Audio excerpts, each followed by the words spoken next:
आता बघा मित्रांनो, हे आता आमच्या मिरची पिकासाठी हे ड्रिंचिंग चालू आहे. हे ड्रिंचिंग ही एक जैविक प्रक्रिया आहे ड्रिंचिंगची, ज्याच्यामुळं रोप हे अतिशय उत्तम आणि चांगलं होऊ शकते. चांगला रिझल्ट आहे हा असा सरांनी सांगितलं. त्यामुळे आमची हे प्रोटेक्शन आणि यांचं जैविक बुरशीनाशकांचं ड्रिंचिंग चालू आहे.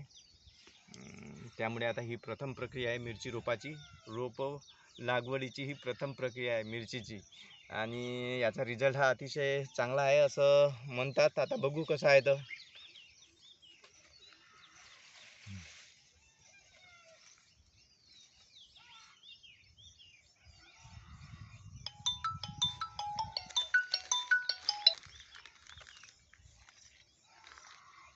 हॅलो, हा बोला ना.